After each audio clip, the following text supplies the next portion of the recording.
ਗੁਰੂ ਸਾਹਿਬ ਜੀ ਗੁਰ ਜੈਸਾ ਨਾਹੀ ਕੋ ਦੇਵ, ਜਿਸ ਮਸਤਕ ਭਾਗ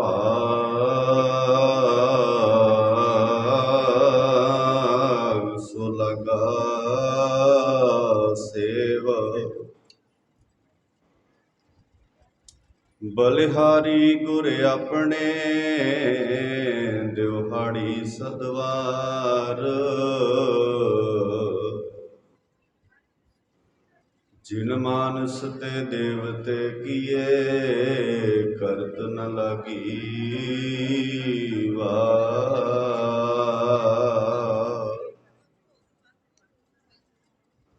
ਜਿਨ ਮਾਨਸ ਤੇ ਦੇਵਤੇ ਕੀਏ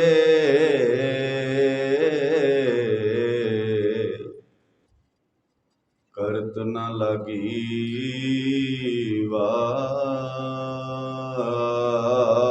ਜੇ ਸੋ ਚੰਦਾ ਉਗਵੈ ਸੂਰਜ ਚੜ੍ਹੈ ਹਜ਼ਾਰ, ਏਤੇ ਚਾਨਣ ਹੁੰਦਿਆਂ ਗੁਰ ਬਿਨ ਘੋਰ ਅੰਧਾਰ। ਸਾਰੇ ਕਰਿਓ ਕਿਰਪਾ ਇੱਕ ਵਾਰ। ਏਤੇ ਚਾਨਣ ਹੁੰਦਿਆਂ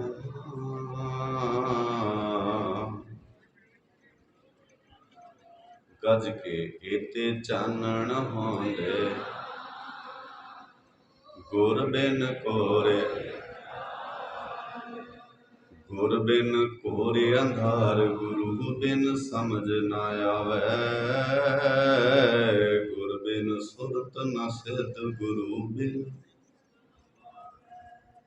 ਗੁਰ ਬਿਨ ਸੁਰਤ ਨ ਸਿਧ, ਗੁਰੂ ਬਿਨ ਮੁਕਤ ਨਾ ਪਾਵੈ। ਗੁਰ ਕਰ ਸੱਚ ਵਿਚਾਰ, ਗੁਰੂ ਕਰ ਰੇ ਮਨ ਮੇਰੇ।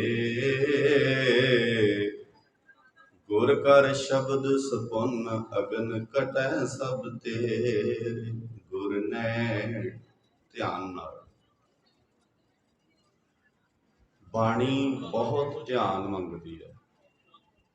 ਤੁਸੀਂ ਬਾਣੀ ਨੂੰ ਸਮਝਣ ਲੱਗਿਆ ਨਿੱਕੀ ਜਿਹੀ ਵੀ ਮਿਸਟੇਕ ਕਰੋਗੇ ਤਾਂ ਅਸੀਂ ਕਈ ਵਾਰ ਮਾਰਗ ਤੋਂ ਥਿੜਕ ਕੇ ਉਸ ਰਾਹ ਤੇ ਪੈ ਜਾਵਾਂਗੇ ਜਿਸ ਰਾਹ ਤੋਂ ਸਾਹਿਬਾਂ ਦੀ ਬਾਣੀ ਨੇ 239 ਸਾਲ ਵਰਜ ਕੇ ਇੱਕ ਕੌਮ, ਇੱਕ ਪੰਥ ਨੂੰ ਸਿਰਜਿਆ ਹੈ।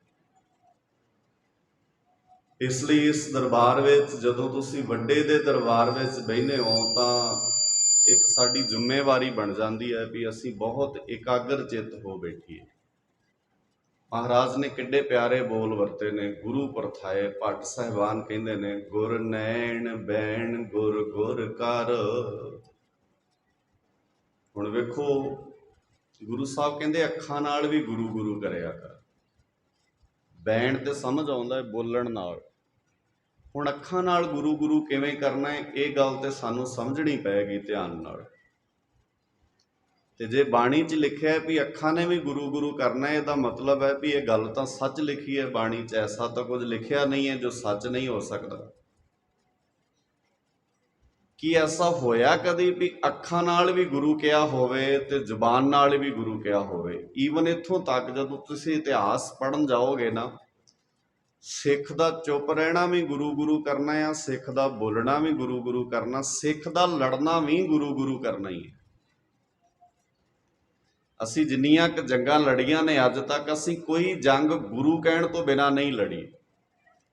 ਇਸੇ ਕਰਕੇ ਇਤਿਹਾਸ ਵਿੱਚ ਸਿੱਖ ਕੌਮ, ਸਿੱਖ ਇਤਿਹਾਸ ਵਿੱਚੋਂ ਜਦੋਂ ਜੰਗਾਂ ਦਾ ਇਤਿਹਾਸ ਵੀ ਪੜ੍ਹਦੇ ਆ ਨਾ ਅਸੀਂ, ਮੈਂ ਬੜੀ ਵਾਰ ਜ਼ਿਕਰ ਕਰਦਾ ਹੁੰਦਾ ਵੀ ਸਾਡਾ ਇੱਕ ਸ਼ਬਦ ਬਾਣੀ 'ਚ ਪੜ੍ਹਦੇ ਹੋ ਤੁਸੀਂ, ਲੁੱਟ। ਤੁਹਾਨੂੰ ਆਮ ਸ਼ਬਦ ਯਾਦ ਹੈ, ਲੁੱਟ ਸ਼ਬਦ ਬੜਾ ਭੈੜਾ ਹੈ। ਜਦੋਂ ਕਿਸੇ ਨਾਲ ਲੁੱਟ ਹੁੰਦੀ ਹੈ ਤੇ ਅਸੀਂ ਕਹਿੰਦੇ ਫਲਾਣੇ ਨਾਲ ਲੁੱਟ ਹੋ ਗਈ। ਬਾਬੇ ਨੇ ਉਹਨੂੰ ਵੀ ਪੋਜ਼ਿਟਿਵ ਕਰਤਾ, ਲੂਟਣਾ ਹੈ ਤਾਂ ਲੂਟ ਲੈ, ਰਾਮ ਨਾਮ ਹੈ। ਲੁੱਟ ਵੀ ਧਰਮ ਹੋ ਸਕਦਾ ਹੈ। ਕਿੱਡੀ ਕਮਾਲ ਦੀ ਗੱਲ ਹੈ। ਤੁਸੀਂ ਸੁਣਿਆ ਅੱਜ ਤੱਕ ਕੋਈ ਲੁੱਟ ਵੀ ਕਿਤੇ ਧਰਮ ਬਣਿਆ ਹੋਵੇ? ਜੇ ਨੀਅਤ ਰਾਸ ਹੋਵੇ, ਅਸੀਂ ਗੱਲ ਸਮਝ ਪਾ ਰਹੇ ਹੋਈਏ, ਅਸੀਂ ਆਪਣੇ ਗੁਰੂ ਦੇ ਲਾਗੇ ਹੋਈਏ, ਤਾਂ ਸਾਡਾ ਲੁੱਟਣਾ ਵੀ ਧਰਮ ਹੈ। ਔਰ ਮੈਂ ਇਤਿਹਾਸ ਵਿੱਚੋਂ ਅੱਗੇ ਜਾ ਕੇ ਬੇਨਤੀ ਕਰਾਂਗਾ, ਲੋਕ ਉਡੀਕਦੇ ਸਨ ਵੀ ਸਾਡਾ ਸਮਾਨ ਕਿਤੇ ਸਿੱਖ ਲੁੱਟ ਲੈਣ ਆਣਗੇ। ਕਿੱਡੀ ਅਜੀਬ ਗੱਲ ਹੈ ਵੀ ਕੋਈ ਬੰਦਾ ਇਹ ਅਰਦਾਸਾਂ ਕਰ ਰਿਹਾ ਹੈ ਵੀ ਮੇਰੇ ਕੋਲ ਜਿਹੜਾ ਸਮਾਨ ਪਿਆ ਹੈ ਨਾ, ਇੱਕ ਤਾਂ ਲੂਟਣਾ ਹੈ ਤਾਂ ਲੂਟ ਰਿਹਾ, ਰਾਮ ਨਾਮ ਹੈ ਲੂਟ, ਪਰ ਦੁਨਿਆਵੀ ਤੌਰ ਤੇ ਵੀ ਬੰਦੇ ਆਪਣਾ ਸਮਾਨ ਸੰਭਾਲਦੇ ਨੇ। ਪਰ ਬੜੇ ਬੰਦੇ ਐਸੇ ਸਨ ਜਿਹੜੇ ਇਹ ਅਰਦਾਸਾਂ ਕਰਦੇ ਸਨ ਕਿ ਜੇ ਸਾਨੂੰ ਕੋਈ ਲੁੱਟ ਵੀ ਲਵੇ ਆਣ ਕੇ, ਪਰ ਲੁੱਟਣ ਵਾਲਾ ਸਿੱਖ ਚਾਹੀਦਾ। ਉਹ ਨਾਲ ਇਹ ਵੀ ਗੁਜ਼ਾਰਿਸ਼ ਕਰਦੇ ਸਨ ਵੀ ਲੁੱਟਣ ਵਾਲਾ ਸਿੱਖ ਚਾਹੀਦਾ। ਔਰ ਉਹ ਤਾਂ ਹੀ ਹੋ ਸਕਦਾ ਜੇ ਸਾਡੇ ਸਰੀਰ ਦਾ ਇੱਕ ਇੱਕ ਪਾਰਟ ਗੁਰੂ ਦੀ ਵਿਚਾਰਧਾਰਾ ਨਾਲ ਜੁੜਿਆ ਹੋਵੇ। ਸੋ ਧਿਆਨ ਨਾਲ, ਗੁਰ ਨੈਣ ਬੈਣ ਗੁਰ ਗੁਰ ਕਰ, ਗੁਰ ਸਤ ਕਵ ਨਲ ਕਹਿ, ਜਿਨ ਗੁਰੂ ਨਹਿ ਦੇਖਿਓ ਨਹ ਕੀਓ, ਤੇ ਅਕਿਆਥ ਸੰਸਾਰ ਮੈਂ। ਸਾਰੇ ਕਰਿਓ ਕਿਰਪਾ। ਜਿਨ ਗੁਰੂ ਨਹ ਦੇਖਿਓ ਨਹ ਕੀਓ, ਤੇ ਅਕਿਆਥ ਸੰਸਾਰ ਮੈਂ। ਦੀਨ ਦੁਨੀ ਦੇ ਮਾਲਕ, ਹਲਤ ਪਲਤ ਸਵਾਰ ਦੇਣਹਾਰ ਸਾਹਿਬ ਸੱਚੇ ਪਾਤਸ਼ਾਹ ਸ੍ਰੀ ਗੁਰੂ ਗ੍ਰੰਥ ਸਾਹਿਬ ਪਾਤਸ਼ਾਹ ਜੀ ਦੇ ਮੁਕੱਦਸ ਚਰਨਾਂ ਅੰਦਰ ਸਭਾਇਮਾਨ ਗੁਰੂ ਕੇ ਪਿਆਰਿਓ, ਲੰਮੇ ਸਮੇਂ ਤੋਂ ਸਤਿਗੁਰਾਂ ਦੇ ਮੁਬਾਰਕ ਚਰਨਾਂ ਅੰਦਰ ਜੁੜ ਕੇ ਗੁਰੂ ਕੇ ਸਵਾਰਿਆਂ ਪਾਸੋਂ ਹਰੀ ਜਸ ਕੀਰਤਨ, ਮੇਰੇ ਤੋਂ ਪਹਿਲਾਂ ਗੁਰੂ ਕੇ ਸਵਾਰਿਆਂ ਨੇ ਢਾਡੀ ਵਾਰਾਂ ਦੇ ਰਾਹੀਂ ਇਤਿਹਾਸ ਨਾਲ ਆਪ ਜੀਆਂ ਨੂੰ ਜੋੜਿਆ। ਕੁਝ ਘੜੀਆਂ ਬੜੀ ਸੰਜੀਦਗੀ ਨਾਲ, ਸਹਿਜ ਨਾਲ, ਵਿਚਾਰ ਨਾਲ ਜੁੜਦੇ ਹਾਂ। ਵਿਚਾਰ ਆਰੰਭਣ ਤੋਂ ਪਹਿਲਾਂ ਗੁਰੂ ਬਖਸ਼ਿਸ਼ ਦੁਹਰਾ ਲਈਏ। ਸਾਰੇ ਪਿਆਰ ਨਾਲ ਗੱਜ ਕੇ ਆਖੋ, ਵਾਹਿਗੁਰੂ ਜੀ ਕਾ ਖਾਲਸਾ, ਵਾਹਿਗੁਰੂ ਜੀ ਕੀ ਫਤਿਹ। ਜੰਮੂ ਨਿਵਾਸੀ ਔਰ ਡਿਸਟ੍ਰਿਕਟ ਕਮੇਟੀ ਦੇ ਸਾਰੇ ਪ੍ਰਬੰਧਕ, ਤੁਸੀਂ ਵਧਾਈ ਦੇ ਪਾਤਰ ਹੋ। ਤੁਸੀਂ ਮੂਲ ਨਾਨਕਸ਼ਾਹੀ ਕੈਲੰਡਰ, ਕਿਸੇ ਵੀ ਕੌਮ ਨੂੰ ਇੱਕ ਕਰਨਾ ਬਹੁਤ ਔਖਾ ਹੁੰਦਾ ਤੇ ਕਿਸੇ ਨੂੰ ਅੱਡ ਅੱਡ ਕਰਨਾ ਬਹੁਤ ਸੌਖਾ ਹੁੰਦਾ। ਇਕੱਠੇ ਕਰਨਾ, ਖਾਸ ਕਰਕੇ ਸਿੱਖ ਕਮਿਊਨਿਟੀ ਵਰਗੇ ਬੰਦਿਆਂ ਨੂੰ ਇਕੱਠਿਆਂ ਕਰਨਾ, ਐਵੇਂ ਥੋੜੀ ਕਿਸੇ ਨੇ ਕਿਹਾ ਧੰਨ ਗੁਰੂ ਦੇ ਸਿੱਖ ਅਕਲ ਦੇ ਪੱਕੇ ਵੈਰੀ। ਹਾਲਾਂਕਿ ਇਹ ਗੱਲ ਤੁਹਾਨੂੰ ਸਾਰਿਆਂ ਨੂੰ ਚੰਗੀ ਨਹੀਂ ਲੱਗਣੀ ਵੀ ਸਿੱਖ ਅਕਲ ਦਾ ਵੈਰੀ ਕਿਉਂ ਹੈ। ਸਿੱਖ ਤੇ ਅਕਲ ਨੂੰ ਪਿਆਰ ਕਰਦੇ ਨੇ। ਨਹੀਂ, ਠੀਕ ਹੈ, ਸਿੱਖ ਗੁਰੂ ਦੀ ਬਾਣੀ ਰਾਹੀਂ ਅਕਲ ਨੂੰ ਪਿਆਰ ਕਰਦਾ ਹੈ, ਪਰ ਅਸੀਂ ਬਹੁਤ ਥਾਵਾਂ ਤੇ ਬੇਅਕਲੀ ਵੀ ਵਿਖਾਉਂਦੇ ਹਾਂ। ਬਹੁਤ ਛੇਤੀ ਬੇਅਕਲੀ ਦੇ ਆਲਮ ਤੇ ਉਤਰਦੇ ਹਾਂ। ਅਸੀਂ ਅਕਲ ਵੀ ਬਹੁਤ ਕਰਦੇ ਆ। ਦੋਵੇਂ ਚੀਜ਼ਾਂ ਨੂੰ ਧਿਆਨ ਨਾਲ, ਮੈਂ ਪਹਿਲਾਂ ਕਿਹਾ, ਜੇ ਅਕਲ ਕਰੋਗੇ ਤੁਹਾਡਾ ਲੁੱਟਣਾ ਵੀ ਧਰਮ ਬਣ ਜਾਏਗਾ। ਜੇ ਤੁਸੀਂ ਅਕਲ ਨਹੀਂ ਕਰੋਗੇ ਤੁਹਾਡਾ ਧਰਮ ਵੀ ਲੁੱਟ ਬਣ ਜਾਏਗੀ।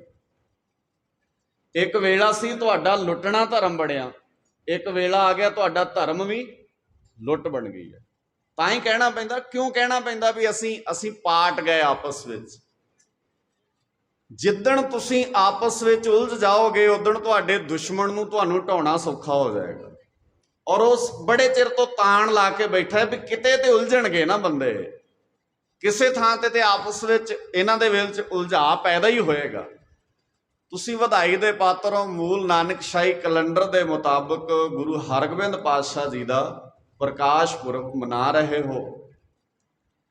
ਜੰਮੂ ਨਿਵਾਸੀ ਸੰਗਤਾਂ ਨੂੰ ਤੇ ਪ੍ਰਬੰਧਕਾਂ ਨੂੰ ਬਹੁਤ ਬਹੁਤ ਵਧਾਈਆਂ। ਸੱਚੀ ਤੁਸੀਂ ਵਧਾਈ ਦੇ ਪਾਤਰ ਹੋ ਔਰ ਇਹਦੇ ਤੇ ਪੱਕੇ ਤੌਰ ਤੇ ਵਰਕ ਕਰਿਓ। ਦੂਜੀ ਵਧਾਈ, ਸੱਚੀ ਮੁੱਚੀ ਸਾਡੀਆਂ ਸਟੇਜਾਂ, ਜੋ ਮੈਂ ਹੁਣੇ ਇੱਥੇ ਮੇਰੇ ਤੋਂ ਪਹਿਲਾਂ ਸਤਿਕਾਰਯੋਗ ਸਟੇਜ ਤੋਂ ਅਨਾਉਂਸ ਕਰ ਰਹੇ ਸਨ ਭਾਈ ਸਾਹਿਬ, ਭਾਈ ਸੁਰਜੀਤ ਸਿੰਘ ਜੀ, ਔਰ ਤੁਸੀਂ ਬੱਚਿਆਂ ਨੂੰ ਸਨਮਾਨਿਤ ਕੀਤਾ ਇੱਥੇ, ਜਿਹੜੇ 95% ਤੋਂ ਉੱਪਰ ਵਾਲੇ ਬੱਚੇ ਸੀ। ਅਸਲ 'ਚ ਇਹੋ ਹੀ ਤੁਹਾਡਾ ਸਰਮਾਇਆ ਨੇ, ਸੰਭਾਲ ਲਓ ਇਹਨਾਂ ਨੂੰ। ਇਹ ਹੈ ਤੁਹਾਡੀ ਕੌਮ ਦਾ ਸਰਮਾਇਆ।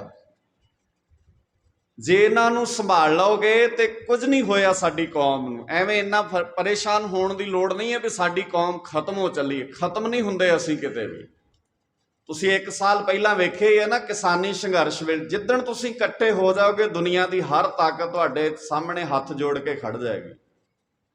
ਜਿਹੜੇ ਬੰਦੇ ਕਹਿੰਦੇ ਸੀ ਵੀ ਸਾਡੀ ਧੌਣ 'ਚ ਆਕੜ ਵਾਲਾ ਕਿੱਲਾ ਹੈ, ਅਸੀਂ ਨਹੀਂ ਝੁਕਦੇ ਕਿਸੇ ਦੇ ਝੁਕਾਇਆ, ਜਿਹੜੇ ਕਹਿੰਦੇ ਸੀ ਵੀ ਅਸੀਂ ਕਿਸੇ ਦੀ ਪਰਵਾਹ ਹੀ ਨਹੀਂ ਕਰਦੇ, ਅਸੀਂ ਕੁਝ ਨਹੀਂ ਕੀਤਾ, ਸਿਰਫ ਚੌਂਕੜਾ ਮਾਰ ਕੇ 1 ਮਹੀਨਾ 1 ਸਾਲ ਦਿੱਲੀ ਦੇ ਆਲੇ ਦੁਆਲੇ ਬੈਠੇ ਤੇ ਉਹਨਾਂ ਤਾਕਤਵਰ ਬੰਦਿਆਂ ਦੇ ਮੂੰਹ ਇਹ ਸ਼ਬਦ ਕਢਾ ਲਏ ਵੀ ਜੋ ਇਹ ਕਹਿੰਦੇ ਨੇ ਨਾ ਉਹੀ ਹੋਏਗਾ।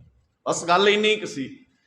ਅਸੀਂ ਕਹਿੰਦੇ ਸਾਂ ਵੀ ਜਿਹੜੀ ਗੱਲ ਅਸੀਂ ਕਹਿੰਦੇ ਉਹ ਸੁਣ ਲਓ, ਕਹਿੰਦੇ ਅਸੀਂ ਸੁਣਨੀ ਨਹੀਂ। ਅਸੀਂ ਬੜਾ ਚਿਰ ਤਾਲਾ ਵੱਟਦੇ ਰਹੇ ਹੋ, ਪਰ ਗੱਲ ਇਹ ਹੈ ਵੀ ਉਸ ਵੇਲੇ ਕਿਉਂ ਹੋਇਆ ਏਦਾਂ ਭਲਾ? ਨਾ ਉਦੋਂ ਕੋਈ ਜੰਮੂ ਵਾਲਾ ਸੀ, ਨਾ ਉਦੋਂ ਕੋਈ ਪੰਜਾਬ ਵਾਲਾ ਸੀ, ਨਾ ਉਦੋਂ ਕੋਈ ਹਰਿਆਣੇ ਵਾਲਾ ਸੀ, ਨਾ ਉਦੋਂ ਕੋਈ ਯੂਪੀ ਵਾਲਾ ਸੀ, ਨਾ ਉਦੋਂ ਕੋਈ ਕੈਨੇਡਾ ਵਾਲਾ ਸੀ, ਨਾ ਉਦੋਂ ਕੋਈ ਅਮਰੀਕਾ ਵਾਲਾ ਸੀ।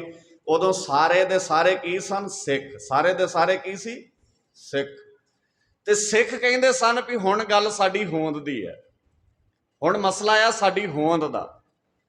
ਇੱਕ ਵਾਰ ਤੇ ਤੁਹਾਨੂੰ ਇਹ ਗੱਲ ਮੰਨਣੀ ਪੈਣੀ ਹੈ ਵੀ ਤੁਸੀਂ ਇਹ ਕਾਨੂੰਨ ਗਲਤ ਲਿਆਂਦੇ ਨੇ।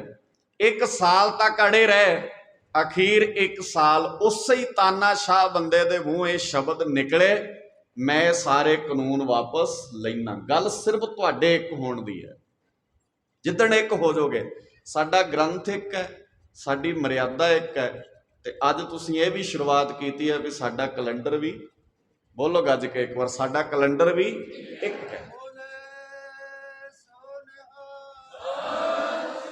ਜਦੋਂ ਗ੍ਰੰਥ ਇੱਕ ਹੈ, ਪੰਥ ਇੱਕ ਹੈ, ਮਰਿਆਦਾ ਇੱਕ ਹੈ। ਪਹਿਲਾਂ ਤਾਂ ਸਾਨੂੰ ਮਰਿਆਦਾ, ਮੈਂ ਰਾਤ ਸਰਿਆਲੀ ਗੁਰੂ ਹਰਗੋਬਿੰਦ ਪਾਤਸ਼ਾਹ ਜੀ ਦਾ, ਵਿਧੀ ਚੰਦ ਜੀ ਦਾ ਨਾਨਕਾ ਪਿੰਡ ਹੈ, ਉੱਥੇ ਦੀਵਾਨ ਸੀ। ਮੈਂ ਉੱਥੇ ਵੀ ਇੱਕ ਬੇਨਤੀ ਕੀਤੀ ਸੀ, ਸਿੱਖ ਉਦੋਂ ਹੀ ਕਮਜ਼ੋਰ ਹੋਏਗਾ ਜਦੋਂ ਸਿੱਖ ਸਿੱਖ ਦੇ ਵਿਰੋਧ ਵਿੱਚ ਖੜੇਗਾ।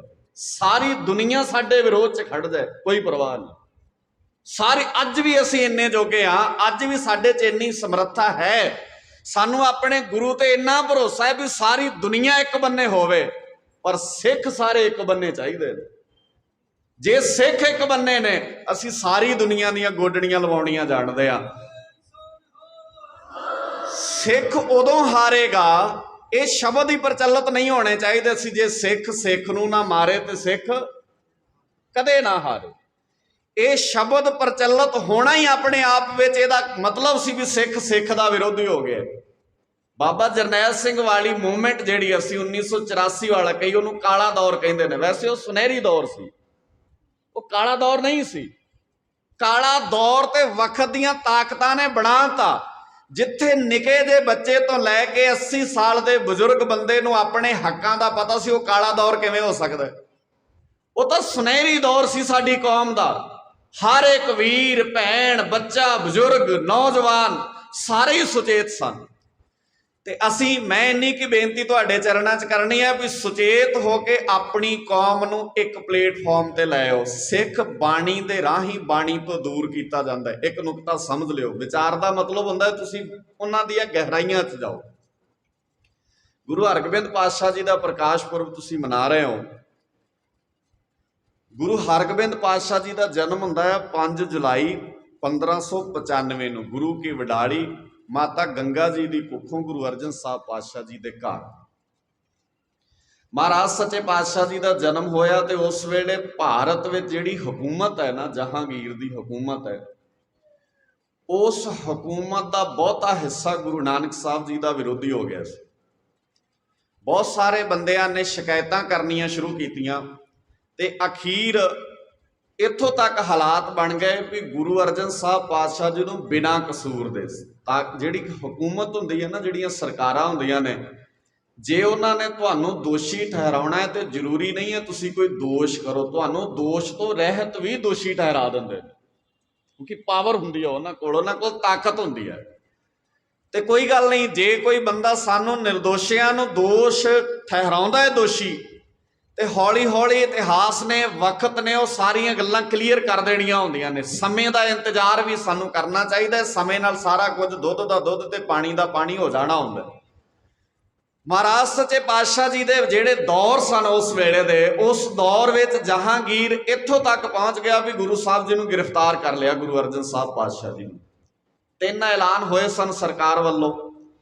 ਪਹਿਲਾ ਐਲਾਨ ਇਹ ਹੋਇਆ ਸੀ ਵੀ ਗੁਰੂ ਸਾਹਿਬ ਜੀ ਨੂੰ ਗ੍ਰਿਫਤਾਰ ਕਰਕੇ ਜੇ ਉਹ ਇਸਲਾਮ ਵਿੱਚ ਨਹੀਂ ਆਉਂਦੇ ਤੇ ਉਹਨਾਂ ਨੂੰ ਮੌਤ ਦੇ ਘਾਟ ਉਤਾਰਿਆ ਜਾਏ। ਹੁਣ ਇੱਕ ਗੱਲ ਹੋਰ ਨਾਲ ਸਮਝ ਲਿਓ, ਕੀ ਗੁਰੂ ਗ੍ਰੰਥ ਸਾਹਿਬ ਜੀ ਦੀ ਬਾਣੀ ਕਿਸੇ ਇਸਲਾਮ ਧਰਮ ਦੇ ਵਿਰੋਧ ਵਿੱਚ ਹੈ? ਅੱਜ ਵੀ ਕੋਈ ਬੰਦਾ ਟੇਬਲ ਤੇ ਬਹਿ ਕੇ ਸਾਡੇ ਨਾਲ ਗੱਲ ਕਰ ਲੈ, ਗੁਰੂ ਗ੍ਰੰਥ ਸਾਹਿਬ ਜੀ ਦਾ ਇੱਕ ਵੀ ਅੱਖਰ ਕਿਸੇ ਧਰਮ, ਕਿਸੇ ਮਜ਼ਹਬ, ਕਿਸੇ ਬਿਰਾਦਰੀ ਦੇ ਵਿਰੋਧ ਵਿੱਚ ਨਹੀਂ ਹੈ।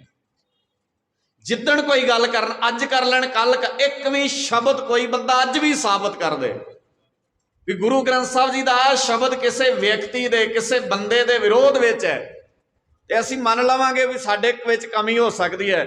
ਇੱਕ ਵੀ ਸ਼ਬਦ ਗੁਰੂ ਗ੍ਰੰਥ ਸਾਹਿਬ ਜੀ ਦਾ ਕਿਸੇ ਵੀ ਵਿਚਾਰ, ਜੇ ਗੁਰੂ ਗ੍ਰੰਥ ਸਾਹਿਬ ਜੀ ਦਾ ਕੋਈ ਸ਼ਬਦ ਇਸਲਾਮ ਦੇ ਵਿਰੋਧ ਵਿੱਚ ਹੁੰਦਾ ਤੇ ਸਾਈਂ ਮੀਆਂ ਮੀਰ ਗੁਰੂ ਅਰਜਨ ਸਾਹਿਬ ਪਾਤਸ਼ਾਹ ਜੀ ਦੇ ਨਾਲ ਨਾ ਖਲੋਤੇ ਹੁੰਦੇ, ਕਿਉਂਕਿ ਧਰਮ ਦਾ ਸਭ ਤੋਂ ਵਧੀਆ ਉਸ ਵੇਲੇ ਧਰਮ ਗੁਰੂ ਹੈ ਸਾਈਂ ਮੀਆਂ ਮੀਰ। ਤੇ ਜੇ ਸਾਈਂ ਮੀਆਂ ਮੀਰ ਗੁਰੂ ਅਰਜਨ ਸਾਹਿਬ ਜੀ ਦੇ ਨਾਲ ਖੜਾ, ਇਹਦਾ ਮਤਲਬ ਹੈ ਗੁਰੂ ਗ੍ਰੰਥ ਸਾਹਿਬ ਜੀ ਦੇ ਵਿੱਚ ਇਸਲਾਮ ਦੇ ਵਿਰੁੱਧ ਕੁਝ ਨਹੀਂ ਲਿਖਿਆ। ਪਰ ਮੈਂ ਕੀ ਕਿਹਾ ਸੀ ਭਲਾ, ਜਿਨ੍ਹਾਂ ਨੇ ਤੁਹਾਨੂੰ ਦੋਸ਼ੀ ਠਹਿਰਾਉਣਾ ਹੁੰਦਾ ਉਹਨਾਂ ਨੇ ਇਹ ਗੱਲਾਂ ਕੋਲੋਂ ਬਣਾ ਲੈਣੀਆਂ ਹੁੰਦੀਆਂ, ਉਹ ਘੜ ਲੈਂਦੇ ਨੇ ਕੋਲੋਂ ਗੱਲਾਂ। ਪ੍ਰਚਾਰਿਆ ਇਹ ਗਿਆ। ਅੱਜ ਜਦੋਂ ਤੁਸੀਂ ਮੂਲ ਨਾਨਕਸ਼ਾਹੀ ਕੈਲੰਡਰ ਦੀ ਗੱਲ ਕਰੋਗੇ ਤੇ ਕਈ ਬੰਦੇ ਤੁਹਾਨੂੰ ਕਹਿਣਗੇ ਇਹ ਅਕਾਲ ਤਖਤ ਦੇ ਵਿਰੋਧੀ ਨੇ। ਕਮਾਲ ਹੈ। 2003 ਵਿੱਚ ਨਾਨਕਸ਼ਾਹੀ ਕੈਲੰਡਰ ਕਿੱਥੋਂ ਲਾਗੂ ਹੋਇਆ ਸੀ? ਉੱਚੀ ਬੋਲ ਕੇ ਦੱਸਿਓ ਮੈਨੂੰ। ਮੂਲ ਨਾਨਕਸ਼ਾਹੀ ਕੈਲੰਡਰ 2003 ਵਿੱਚ ਕਿੱਥੋਂ ਸ਼ੁਰੂ ਹੋਇਆ ਸੀ? ਅੱਛਾ, 2009 ਵਿੱਚ ਕੌਣ ਮੁੱਕਰਿਆ ਮੂਲ ਨਾਨਕਸ਼ਾਹੀ ਕੈਲੰਡਰ ਤੋਂ? ਫਿਰ ਕੌਣ ਬਾਗੀ ਹੈ? ਉਹ ਮੰਨਣਗੇ ਨਹੀਂ ਇਸ ਗੱਲ ਨੂੰ। ਉਹਨਾਂ ਕੋਲ ਤਾਕਤ ਹੈ, ਉਹਨਾਂ ਕੋਲ ਪਾਵਰ ਹੈ। ਉਹ ਕਹਿਣਗੇ ਇਹ ਬੰਦੇ ਜਿਹੜੇ ਆਹ ਬੰਦੇ ਕਹਿ ਰਹੇ ਨੇ ਨਾ ਮੂਲ ਨਾਨਕਸ਼ਾਹੀ ਕੈਲੰਡਰ ਨਾਲ ਅਸੀਂ ਚੱਲਣਾ, ਇਹ ਅਕਾਲ ਤਖਤ ਦੇ ਵਿਰੋਧੀ ਨੇ। ਸਹੀ ਅਰਥਾਂ 'ਚ ਧਿਆਨ ਥੋੜਾ ਜਿਹਾ, ਬਹੁਤਾ ਜ਼ੋਰ ਨਹੀਂ ਦੇਣਾ ਪੈਣਾ। ਜਿਹੜੀ ਗੱਲ ਅਕਾਲ ਤਖਤ ਤੋਂ 2003 ਵਿੱਚ ਅਰਦਾਸਾ ਕਰਕੇ ਮੂਲ ਨਾਨਕਸ਼ਾਹੀ ਕੈਲੰਡਰ ਲਾਗੂ ਕੀਤਾ ਗਿਆ, ਅੱਜ ਤੱਕ ਸਾਨੂੰ ਉਹ ਦੱਸਣ ਵੀ ਕੀ ਮਜਬੂਰੀ ਬਣ ਗਈ ਤੁਹਾਡੀ। ਤੁਸੀਂ 2009 ਵਿੱਚ ਆਪਣੀ ਅਰਦਾਸ ਤੋਂ ਆਪੇ ਹੀ ਮੁੱਕਰ ਗਏ। ਕੁਝ ਤਾਂ ਹੋਇਆ ਹੋਣਾ, ਐਵੇਂ ਕਿਵੇਂ ਮੁੱਕਰ ਗਏ ਤੁਸੀਂ? ਤੇ ਜੇ ਤੁਸੀਂ ਮੁੱਕਰ ਗਏ ਤਾਂ ਸਾਨੂੰ ਰੀਜ਼ਨ ਦੱਸੋ, ਉਹਦਾ ਕਾਰਨ ਦੱਸੋ ਵੀ ਕਿਉਂ ਮੁੱਕਰੇ ਹੋ। ਤੇ ਜੇ ਤੁਹਾਨੂੰ ਕਾਰਨ ਨਹੀਂ ਦੱਸਣਾ ਆਉਂਦਾ ਫਿਰ ਡਿਬੇਟ ਕਰ ਲਓ ਸਾਡੇ ਨਾਲ ਵੀ ਨਾਨਕਸ਼ਾਹੀ ਕੈਲੰਡਰ, ਬੜੇ ਬੰਦੇ ਨੇ ਤੁਹਾਡੇ ਜੰਮੂ ਵਿੱਚ, ਬਹੁਤ ਵੀਰ ਨੇ ਨਾਨਕਸ਼ਾਹੀ ਕੈਲੰਡਰ ਤੇ ਸਮਝ ਰੱਖਦੇ ਨੇ, ਗੱਲ ਕਰ ਲਓ ਸਾਡੇ ਨਾਲ, ਟੇਬਲ ਤੇ ਬੈਠਿਆ ਜਾ ਸਕਦਾ। 6 ਮਹੀਨੇ ਗੱਲ ਚੱਲੇ, ਸਾਲ ਗੱਲ ਚੱਲੇ, ਸਾਡੀ ਅਕਾਲ ਤਖਤ ਦੀ ਰਹਿਤ ਮਰਿਆਦਾ ਨੂੰ ਬਣਾਉਣ ਲੱਗਿਆ 1932 ਤੋਂ ਲੈ ਕੇ 1945 ਤੱਕ। ਤੁਸੀਂ ਅੰਦਾਜ਼ਾ ਲਾ ਕੇ ਵੇਖੋ, 13 ਤੇ 14 ਸਾਲ ਲੱਗੇ। 14 ਸਾਲ, ਇਹਦਾ ਮਤਲਬ 14 ਸਾਲ ਰਹਿਤ ਮਰਿਆਦਾ ਤੇ ਡਿਬੇਟ ਹੁੰਦੀ ਰਹੀ। ਹਰ ਜਥੇਬੰਦੀ ਦੇ ਬੰਦੇ ਸੱਦੇ ਗਏ। ਤੇ ਜਿਹੜੇ ਅੱਜ ਕਹਿੰਦੇ ਨੇ ਵੀ ਇਹ ਅਕਾਲ ਤਖਤ ਤੋਂ ਤੇ ਮਰਿਆਦਾ ਕਦੀ ਲਾਗੂ ਹੀ ਨਹੀਂ ਹੋਈ, ਉਹ ਅਕਾਲ ਤਖਤ ਦੀ ਮਰਿਆਦਾ ਦਾ ਪਹਿਲਾ ਪੰਨਾ ਕਿਉਂ ਨਹੀਂ ਪੜ੍ਹਦੇ? ਪਹਿਲੇ ਪੰਨੇ ਤੇ ਲਿਖਿਆ ਵੀ ਇਹ ਅਕਾਲ ਤਖਤ ਦੀ ਮਰਿਆਦਾ ਅਕਾਲ ਤਖਤ ਤੋਂ ਲਾਗੂ ਹੋਈ ਹੈ। ਇਹਦਾ ਮਤਲਬ ਹੈ ਮਰਿਆਦਾ ਕਿਸੇ ਦੀ ਹੋਰ ਮੰਨਣਾ ਚਾਹੁੰਦੇ ਨੇ, ਪਰ ਉਹ ਇਸ ਤਰ੍ਹਾਂ ਕਰਦੇ ਨੇ। ਖੈਰ, ਧਿਆਨ 'ਚ ਰਵੇ ਗੱਲ। ਗੁਰੂ ਅਰਜਨ ਸਾਹਿਬ ਪਾਤਸ਼ਾਹ ਜੀ ਨੂੰ ਗ੍ਰਿਫਤਾਰ ਕਰ ਲਿਆ। ਹੁਣ ਮੈਂ ਨਹੀਂ ਕਿਹਾ, ਤੁਸੀਂ ਆਪ ਸਾਰੀ ਸੰਗਤ ਨੇ ਇਹ ਮੰਨਿਆ ਵੀ 2009 ਵਿੱਚ ਅਕਾਲ ਤਖਤ ਵਾਲੇ ਖੁਦ ਅਕਾਲ ਤਖਤ ਤੋਂ ਬਾਗੀ ਹੋਏ ਨੇ। ਆਪਾਂ ਅਕਾਲ ਤਖਤ ਤੋਂ ਕਦੇ ਵੀ ਬਾਗੀ ਨਹੀਂ ਹੋਏ, ਨਾ ਕਦੇ ਹੋਈਏ, ਨਾ ਕਦੀ ਹੋਏ ਆ, ਤੇ ਨਾ ਹੀ ਅਕਾਲ ਤਖਤ ਤੋਂ ਬਾਗੀ ਹੋਣ ਦਾ ਕਦੇ ਸੁਪਨਾ ਵੀ ਲੈ ਸਕਦੇ ਹਾਂ। ਜਿਹੜਾ ਅਕਾਲ ਤਖਤ ਸਾਡੇ ਗੁਰੂ ਹਰਗੋਬਿੰਦ ਪਾਤਸ਼ਾਹ ਜੀ ਨੇ ਆਪ ਸਿਰਜਿਆ ਹੋਵੇ ਤੇ ਜਿਹਦੇ ਪਿੱਛੇ ਬਹੁਤ ਵੱਡਾ ਫਲਸਫਾ ਲੁਕਿਆ ਹੋਵੇ, ਕੋਈ ਸਿੱਖ ਉਸ ਅਕਾਲ ਤਖਤ ਦੀ ਮਰਿਆਦਾ ਤੇ ਉਸ ਅਕਾਲ ਤਖਤ ਤੋਂ ਬਾਗੀ ਕਿਵੇਂ ਹੋ ਸਕਦਾ?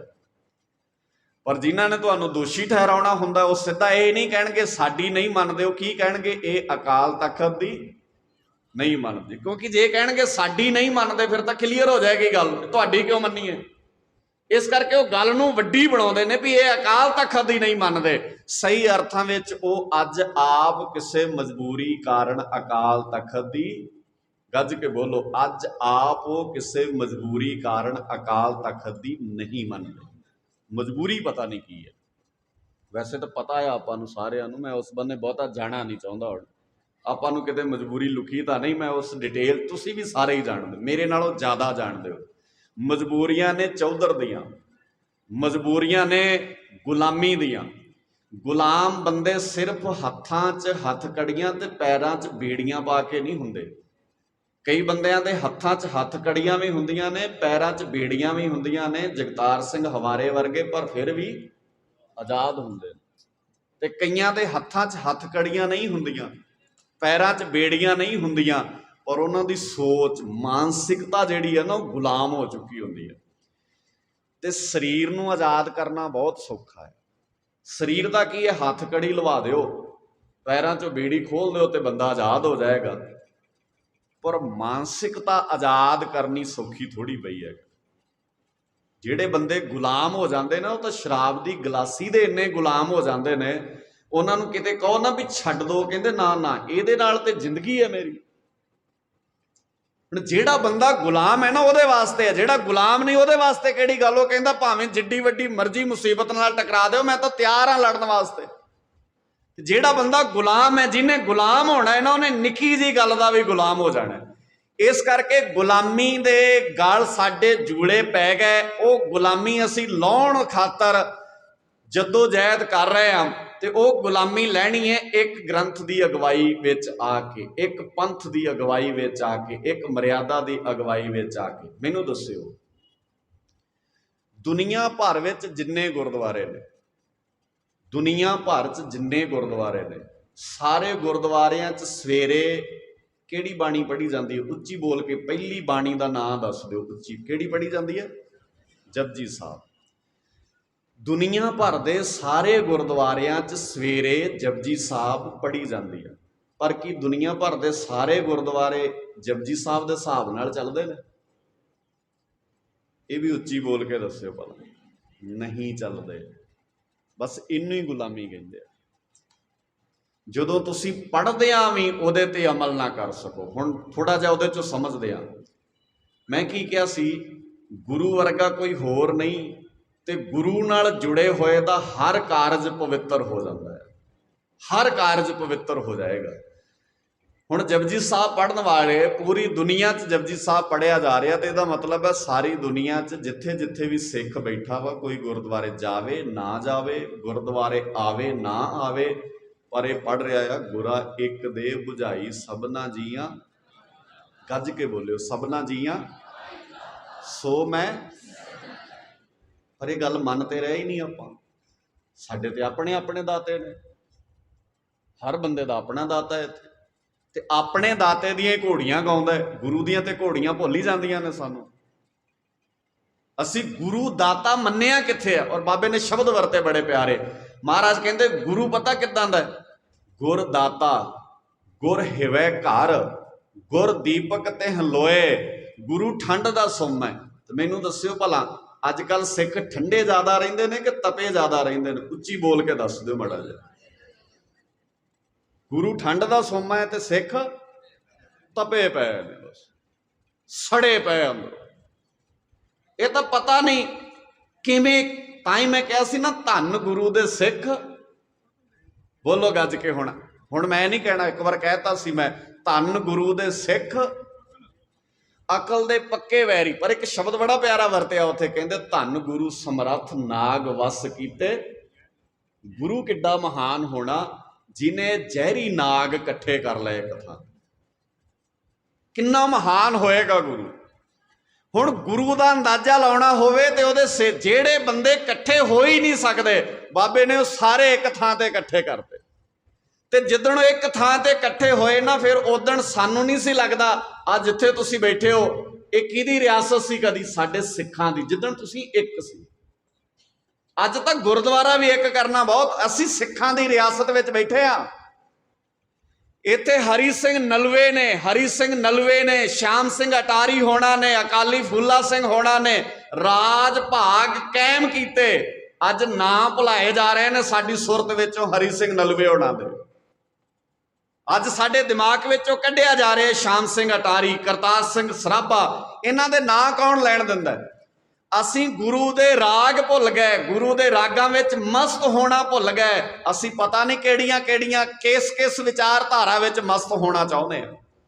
गरीब निवास सच्चे पातशाह जी दी बाणी ने कहा गुरु दाता है, गुरु ठंड दा सुम है।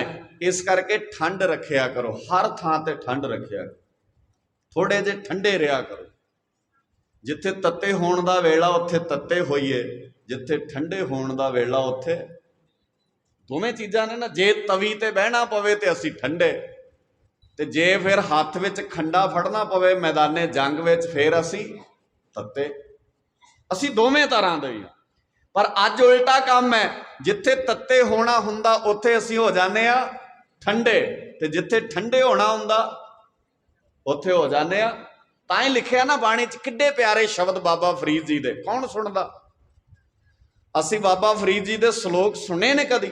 ਨਾ ਨਾ ਨਾ, ਸਵਾਲ ਹੀ ਪੈਦਾ ਨਹੀਂ ਹੁੰਦਾ। ਭਾਈ ਸਾਹਿਬ ਨੂੰ ਕਹਿ ਦਿੰਦੇ ਆ ਵੀ ਬਾਬਾ ਫਰੀਦ ਜੀ ਦੇ ਸ਼ਲੋਕ ਜਦੋਂ ਆਏ ਪੜ੍ਹ ਦਿਓ, ਸਾਨੂੰ ਤੇ ਭੋਗ ਦਾ ਟਾਈਮ ਦੱਸੋ ਵੀ ਭੋਗ ਕਿੰਨੇ ਵਜੇ ਪੈਣਾ। ਅਸੀਂ ਤੇ ਇਦਾਂ ਦੇ ਸਿੱਖ, ਆਰੰਭ ਦਾ ਦੱਸੋ ਤੇ ਭੋਗ ਦਾ ਦੱਸੋ। ਤੀਜਾ ਅਸੀਂ ਆਪਣੇ ਕੋਲੋਂ ਹੀ ਬਣਾ ਲਿਆ ਮੱਧ ਦਾ ਦੱਸੋ, ਹਾਲਾਂਕਿ ਮੱਧ ਕੋਈ ਕਨਸੈਪਟ ਨਹੀਂ ਹੈ ਸਾਡਾ। ਅਕਾਲ ਤਖਤ ਦੀ ਰਹਿਤ ਮਰਿਆਦਾ ਪੜ੍ਹ ਲਿਓ, ਸੂਝਵਾਨ ਪ੍ਰਬੰਧਕ ਵੀਰ ਬੈਠੇ ਨੇ, ਇੱਥੋਂ ਦੇ ਸਾਰੇ ਵੀਰਾਂ ਨੂੰ ਪੁੱਛ ਲਿਓ ਮੇਰੇ ਤੋਂ ਬਾਅਦ, ਮੱਧ ਸਾਡਾ ਕਨਸੈਪਟ ਹੀ ਨਹੀਂ। ਪਰ ਅਸੀਂ ਤਿੰਨਾਂ ਚੀਜ਼ਾਂ ਤੇ ਧਿਆਨ ਦੇ ਰਹੇ ਹਾਂ। ਸ਼ੁਰੂ ਕਿੱਥੋਂ ਹੋਣਾ, ਮੱਧ ਕਦੋਂ ਲੱਗਣਾ ਤੇ ਭੋਗ ਕਦੋਂ ਪੈਣਾ। ਮਹਾਰਾਜ ਨੇ ਤਿੰਨਾਂ ਦਿਨਾਂ 'ਚ ਕੀ ਕਹਿਣਾ ਹੈ, ਕੌਣ ਸੁਣਦਾ? ਇਹ ਵੇਖਦੇ ਨੇ ਵੀ ਭੋਗ ਕਦੋਂ ਪਏਗਾ ਤੇ ਆਰੰਭ ਕਦੋਂ ਹੋਏਗਾ। ਜਦੋਂ ਤੁਸੀਂ ਇਸ ਤਰ੍ਹਾਂ, ਮੈਂ ਕੀ ਕਿਹਾ ਸੀ ਭਲਾ, ਬਾਣੀ ਦੇ ਰਾਹੀਂ ਬਾਣੀ ਨਾਲੋਂ ਤੋੜਿਆ ਜਾਏਗਾ ਸਾਨੂੰ। ਗੌਰ ਨਾਲ ਸੁਣਿਓ, ਬਾਬਾ ਫਰੀਦ ਜੀ ਦੇ ਬੋਲ ਤੁਹਾਡੇ ਧਿਆਨ ਵਿੱਚ ਲਿਆਓ ਨਾ। ਬਾਬਾ ਫਰੀਦ ਜੀ ਬਾਣੀ 'ਚ ਬੜਾ ਪਿਆਰਾ ਸ਼ਬਦ ਵਰਤਦੇ। ਮਹਾਰਾਜ ਕਹਿੰਦੇ, ਜੋ ਤੈ ਮਾਰਨ ਮੁਕੀਆਂ ਤਿੰਨਾਂ ਨਾ ਮਾਰੇ ਘੁੰਮ। ਬਾਬਾ ਫਰੀਦ ਜੀ ਦਾ ਸ਼ਬਦ ਹੈ, ਜੋ ਤੈ ਮਾਰਨ ਮੁਕੀਆਂ ਤਿੰਨਾਂ ਨਾ ਮਾਰੇ ਘੁੰਮ। ਜਦੋਂ ਕੋਈ ਬੰਦਾ ਤੁਹਾਡੇ ਵਿਰੋਧ ਵਿੱਚ ਕੋਈ ਗੱਲ ਕਰਦਾ ਤੇ ਜ਼ਰੂਰੀ ਨਹੀਂ ਹੁੰਦਾ ਵੀ ਉਹਨੂੰ ਉਸੇ ਵੇਲੇ ਜਵਾਬ ਦਈਏ। ਕਈ ਵਾਰ ਉਹਨੂੰ ਅੰਦਰ ਲੈ ਜਾਣਾ ਚਾਹੀਦਾ। ਹੋ ਸਕਦਾ ਗੱਲ ਠੀਕ ਹੋਵੇ ਉਹ, ਪਰ ਅਸੀਂ ਹੁਣ ਪੰਜਾਬੀ ਹੁੰਨੇ ਆ ਨਾ, ਫਿਰ ਨੱਕ ਤੇ ਮੱਖੀ ਨਹੀਂ। ਸਾਨੂੰ ਐਂ ਲੱਗਦਾ ਵੀ ਜੇ ਇਹ ਗੱਲ ਕਰਕੇ ਚਲਾ ਗਿਆ ਤੇ ਮੇਰੀ ਇੱਜ਼ਤ ਘਟ ਜਾਣੀ ਹੈ। ਸਾਨੂੰ ਇਹ ਪੜ੍ਹਾ ਦਿੱਤਾ। ਇਸੇ ਕਰਕੇ ਘਰ ਵੀ ਕੋਈ ਕਿਸੇ ਦੀ ਨਹੀਂ ਸੁਣਦਾ। ਉਹ ਘਰ ਦੇ ਚਾਰ, ਇੱਕ ਬੰਦਾ ਇੱਕ ਗੱਲ ਕਰਦਾ ਉਹਦੇ ਜਵਾਬ 4 ਦਿੰਦਾ ਅਗਲਾ, ਤੇ ਜਿਹੜਾ 4 ਕਰਦਾ ਉਹਦੇ ਜਵਾਬ 8 ਆਉਂਦੇ। ਸਾਡਾ ਤਾਲਮੇਲ ਹੀ ਤਾਂ ਵਿਗੜਿਆ। ਗੁਰੂ ਸਾਹਿਬ ਜੀ ਨੇ ਕਿਹਾ ਵੀ ਜੋ ਤੈ ਮਾਰਨ ਮੁਕੀਆਂ ਤਿੰਨਾਂ ਨਾ ਮਾਰੇ ਘੁੰਮ। ਆਪਣ ਨੇ, ਬੋਲੋ ਗੱਜ ਕੇ, ਆਪਣ ਨੇ ਘਰ ਜਾਈਏ, ਨਿੱਜ ਵਿੱਚ ਵੀ ਉਤਰਿਆ ਕਰ, ਅੰਦਰ ਵੀ ਜਾਇਆ ਕਰ ਆਪਣੇ। ਜੇ ਤੇਰੇ ਬਾਰੇ ਕਿਸੇ ਨੇ ਕੋਈ ਗੱਲ ਕੀਤੀ ਹੈ ਤੇ ਤੈਨੂੰ ਨਿੱਜ ਵਿੱਚ ਵੀ ਜਾਣਾ ਚਾਹੀਦਾ। ਆਪਣ ਨੇ ਘਰ ਜਾਈਏ। ਤੇ ਜੇ ਅਸੀਂ ਕਿਸੇ ਦੀ ਕਈ ਗੱਲ ਨੂੰ ਧਿਆਨ ਨਾਲ ਸੁਣੀਏ ਤੇ ਹੋ ਸਕਦਾ ਸਾਨੂੰ ਸਮਝ ਲੱਗ ਜਾਏ ਵੀ ਐਵੇਂ ਨਹੀਂ ਗੱਲ ਕੀਤੀ ਕਿਸੇ ਨੇ, ਕੋਈ ਰੀਜ਼ਨ ਸੀ ਤਾਂ ਗੱਲ ਹੋਈ ਹੈ। ਹੋ ਸਕਦਾ ਅਗਲੇ ਦਿਨ ਦੋਵੇਂ ਹੱਥ ਜੋੜ ਕੇ ਉਹਨੂੰ ਕਹੋ, ਪੈਰ ਤਿੰਨਾਂ ਦੇ ਚੁੰਮ, ਧੰਨਵਾਦ ਭਰਾ ਤੇਰਾ, ਜੇ ਤੂੰ ਨਾ ਅਹਿਸਾਸ ਕਰਾਉਂਦਾ ਤੇ ਕੋਈ ਦੂਜਾ ਕਰਾਉਂਦਾ। ਕਿਉਂਕਿ ਕਮੀਆਂ ਕੱਢਣ ਵਾਲੇ ਹਰ ਵੇਲੇ ਦੁਸ਼ਮਣ ਨਹੀਂ ਹੁੰਦੇ। ਕਮੀ ਕੱਢਣ ਵਾਲਾ ਹਰ ਵੇਲੇ ਦੁਸ਼ਮਣ ਨਹੀਂ ਹੁੰਦਾ। ਪਰ ਅੱਜ ਦੀ ਪੜ੍ਹੀ ਲਿਖੀ ਜਨਰੇਸ਼ਨ ਨੇ, ਅੱਜ ਦੇ ਐਜੂਕੇਸ਼ਨ ਨੇ, ਅੱਜ ਦੀ ਪੜ੍ਹਾਈ ਨੇ, ਅੱਜ ਦੇ 2 ਸ਼ਬਦਾਂ ਨੇ, ਸਾਡੇ ਅੰਦਰ 2 ਸ਼ਬਦ ਨੇ ਬੜੇ ਪਿਆਰੇ। ਇੱਕ ਸ਼ਬਦ ਹੈ, ਅਸੀਂ ਕਹਿੰਦੇ ਹਾਂ ਸੈਪਰੇਟ, ਇਕੱਲੇ ਰਹਿਣਾ। ਇੱਕ ਸ਼ਬਦ ਹੈ ਸਾਡੇ ਕੋਲ, ਅਸੀਂ ਕਹਿੰਦੇ ਹਾਂ ਪ੍ਰਾਈਵੇਸੀ। ਵਕਤ ਨਹੀਂ ਮੇਰੇ ਕੋਲ ਮੈਂ ਇਹਨਾਂ ਦੋਵਾਂ ਸ਼ਬਦਾਂ ਦੀ ਡਿਟੇਲ 'ਚ ਜਾ ਸਕਾਂ, ਸਮਾਂ ਇਜਾਜ਼ਤ ਨਹੀਂ ਦਿੰਦਾ। ਪਰ ਇਹ ਸ਼ਬਦ ਦੋਵੇਂ ਹੀ ਬੜੇ ਖਤਰਨਾਕ ਨੇ। ਸਿੱਖ ਸੰਗਤੀ ਰੂਪ ਵਿੱਚ ਰਹਿੰਦਾ ਤੇ ਸਿੱਖ ਪਾਰਦਰਸ਼ੀ ਰਹਿੰਦਾ। ਸਿੱਖ ਕਿਤੇ ਵੀ ਸੈਪਰੇਟ ਨਹੀਂ ਹੁੰਦਾ ਤੇ ਸਿੱਖ ਕਿਤੇ ਵੀ ਪ੍ਰਾਈਵੇਸੀ 'ਚ ਨਹੀਂ ਰਹਿੰਦਾ। ਜਿੱਦਣ ਤੁਸੀਂ ਪ੍ਰਾਈਵੇਸੀ 'ਚ ਰਹਿਣ ਲੱਗ ਪਏ ਨਾ, ਉਦਣ ਹੀ ਸਮਝ ਲਓ ਤੁਸੀਂ ਖਤਰੇ ਦਾ ਆਲਮ ਸ਼ੁਰੂ ਕਰ ਲਿਆ। ਜਿਵੇਂ ਛੋਟੇ ਛੋਟੇ ਬੱਚੇ ਅੱਜ ਨਹੀਂ ਕਹਿੰਦੇ ਵੀ ਸਾਡੀ ਪ੍ਰਾਈਵੇਸੀ ਆ, ਸਾਡੇ ਕਮਰੇ 'ਚ ਕੋਈ ਨਾ ਆਵੇ।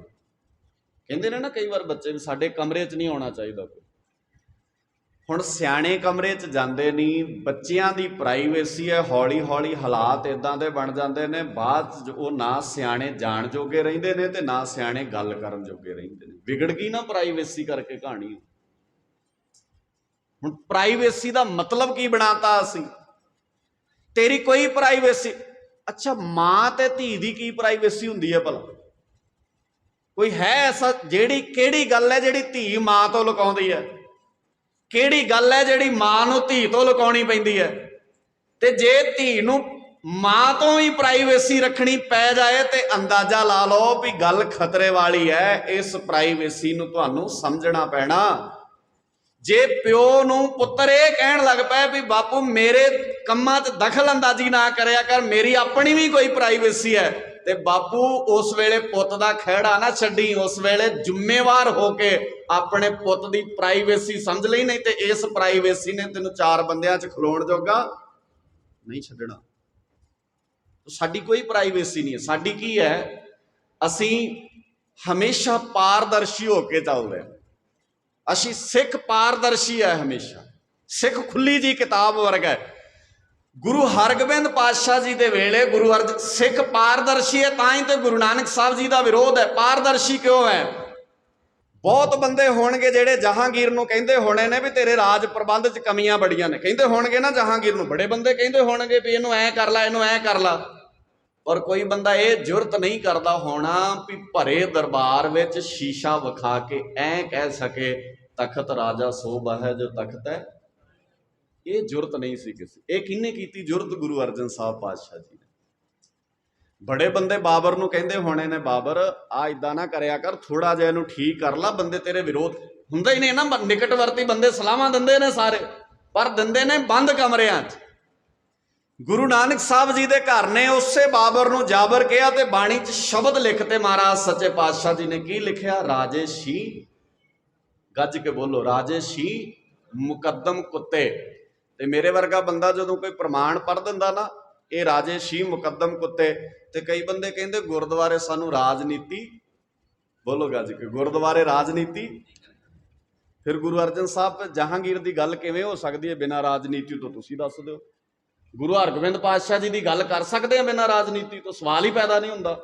ਬਾਬੇ ਨਾ ਤੁਸੀਂ ਇੱਕ ਵੀ ਗੁਰੂ ਸਾਹਿਬ ਦਾ, ਇੱਕ ਵੀ ਸਿੱਖ ਦਾ ਨਾਂ ਲਓ ਵੀ ਰਾਜਨੀਤੀ ਤੋਂ ਬਿਨਾਂ ਗੱਲ ਹੋ ਸਕਦੀ ਹੈ। ਭਾਈ ਤਾਰੂ ਸਿੰਘ ਕਿਰਤੀ ਸਿੱਖ ਹੈ, ਪੂਲੇ ਪਿੰਡ ਦਾ ਰਹਿਣ ਵਾਲਾ, ਪਰ ਵਕਤ ਦੀ ਹਕੂਮਤ ਨਾਲ ਸਿੱਧਾ ਨਹੀਂ ਟਕਰਾਇਆ। ਤੁਸੀਂ ਤਾਰੂ ਸਿੰਘ ਦਾ ਨਾਂ ਲੈ ਲਓ ਤੇ ਬਿਨਾਂ ਰਾਜਨੀਤੀ ਤੋਂ ਗੱਲ ਕਿਵੇਂ ਕਰ ਸਕਦੇ ਹੋ? ਸਵਾਲ ਹੀ ਪੈਦਾ ਨਹੀਂ ਹੁੰਦਾ। ਤੁਸੀਂ ਸਿੱਖ ਸ਼ਬਦ ਵਰਤਣਾ ਹੋਵੇ ਤੇ ਰਾਜਨੀਤੀ ਦਾ ਜ਼ਿਕਰ ਨਾ ਹੋਵੇ। ਨਾਲੇ ਰਾਜਨੀਤੀ ਮਾੜੀ ਨਹੀਂ ਹੁੰਦੀ, ਰਾਜਨੀਤੀ ਕੋਈ ਗੁਨਾਹ ਨਹੀਂ ਹੁੰਦਾ। ਜੇ ਰਾਜਨੀਤੀ ਗੁਨਾਹ ਹੈ ਫਿਰ ਗੁਰਦੁਆਰਿਆਂ 'ਚ ਸਵੇਰੇ ਸ਼ਾਮ ਕਿਉਂ ਪੜਿਆ ਜਾਂਦਾ ਹੈ, ਰਾਜ ਕਰੇਗਾ ਖਾਲਸਾ ਕੀ ਰਹੇ ਨਾ ਕੋਏ। ਔਰ ਯਾਦ ਰੱਖਿਓ, ਵਕਤ ਦੀ ਹਕੂਮਤ ਨੇ ਬੰਦ ਕਰਾ ਲਿਆ ਸੀ ਤੁਹਾਡੇ ਦਰਬਾਰ ਵਿੱਚੋਂ ਇਹ ਪੜ੍ਹਨਾ, ਰਾਜ ਕਰੇਗਾ ਖਾਲਸਾ ਆਕੀ ਰਹੇ ਨਾ। ਮੈਂ ਕਿਹਾ ਸੀ ਨਾ, ਪੈਰਾਂ 'ਚ ਬੇੜੀਆਂ ਤੇ ਹੱਥਾਂ ਦੀਆਂ ਹੱਥ ਕੜੀਆਂ ਖੋਲਣੀਆਂ ਸੌਖੀਆਂ ਨੇ, ਖੋਲ ਲੀਆਂ ਤੁਸੀਂ। ਤੁਹਾਡੇ ਮਰਦ ਸੂਰਮਿਆਂ ਨੇ ਉਹ ਲੰਡਨ ਜਾ ਕੇ ਊਧਮ ਸਿੰਘ ਵਰਗਿਆਂ ਨੇ ਹੱਥ ਕੜੀਆਂ ਖੋਲਤੀਆਂ ਸਾਡੀਆਂ। ਸਤਵੰਤ ਬੇਅੰਤ ਹੋਣਾ ਨੇ ਹੱਥ ਕੜੀਆਂ ਖੋਲਤੀਆਂ ਸਾਡੀਆਂ। ਜਗਤਾਰ ਹਵਾਰੇ ਵਰਗਿਆਂ ਨੇ ਆਪਣੀ ਜ਼ਿੰਦਗੀ ਦਾਅ ਤੇ ਲਾ ਲਈ ਚੜ੍ਹਦੀ ਜਵਾਨੀ ਵਿੱਚ। ਉਹਨਾਂ ਦੇ ਸਾਹਮਣੇ ਗੁਰੂ ਹਰਗੋਬਿੰਦ ਪਾਤਸ਼ਾਹ ਜੀ ਦਾ ਇਤਿਹਾਸ ਹੀ ਹੋਣਾ ਹੈ ਨਾ। ਉਹ ਇਹੋ ਹੀ ਪੜ੍ਹਦੇ ਹੋਣਗੇ ਨਾ, ਇਹੋ ਹੀ ਸੁਣਦੇ ਹੋਣਗੇ। ਤੇ ਬੜਿਆਂ ਨੇ ਕਿਹਾ ਹੋਣਾ, ਜਗਤਾਰ ਸਿਆਂ ਜਵਾਨੀ ਦੇ ਦਿਨ ਨੇ, ਇਸ ਵੇਲੇ ਤੇ ਆਪਣੇ ਪਰਿਵਾਰ ਸੈੱਟ ਕਰੀਦੇ ਨੇ, ਆਪਣੇ ਮਾਤਾ ਪਿਤਾ ਦੇ ਭਵਿੱਖ ਲਈ ਸੋਚੀਦਾ ਹੈ। ਤੇ ਜਗਤਾਰ ਸਿੰਘ ਹਵਾਰਾ ਕਹਿੰਦਾ ਹੋਣਾ, ਜਿਸ ਕੌਮ ਦਾ ਭਵਿੱਖ ਧੁੰਦਲਾ ਹੋਵੇ ਉੱਥੇ ਆਪਣੇ ਨਿੱਜੀ ਦੇ ਘਰ ਦਾ ਭਵਿੱਖ ਲਈ ਮੈਂ ਜਿਉਂਦਾ ਰਵਾਂ ਤੇ ਮੈਨੂੰ ਲੱਗਦਾ ਮੇਰੇ ਜੀਉਣ ਖੁਣੋ ਥੋੜ੍ਹਿਆ ਹੀ ਕੀ ਹੈ, ਕੀ ਜੀਣਾ ਹੋਇਆ ਉਹਦਾ। ਸੋ ਅਸੀਂ ਵੱਡੀ ਸੋਚ ਲੈ ਕੇ ਜਿਉਂਦੇ ਹਾਂ। ਦਰਬਾਰ ਸਾਹਿਬ ਮਹੰਤਾਂ ਦੇ ਵੇਲੇ ਨਨਕਾਣਾ ਸਾਹਿਬ ਗੁਲਾਮ ਹੋ ਗਿਆ ਸਾਡਾ। ਤੁਸੀਂ ਸਾਕਾ ਨਨਕਾਣਾ ਪੜ੍ਹਦੇ ਹੋ। ਤਰਨ ਤਾਰਨ ਗੁਰਦੁਆਰਾ ਸਾਹਿਬ ਗੁਲਾਮ ਹੋ ਗਿਆ। ਤਰਨ ਤਾਰਨ ਸਰੋਵਰ ਦੇ ਕੰਢੇ ਸ਼ਰਾਬ ਦੀਆਂ ਭੱਠੀਆਂ ਲੱਗਦੀਆਂ ਰਹੀਆਂ। ਕਈ ਸ਼ਬਦ ਤੇ ਮੈਨੂੰ ਬੋਲਣ ਲੱਗਿਆ ਵੀ ਸੰਕੋਚ ਆਉਂਦਾ ਹੈ।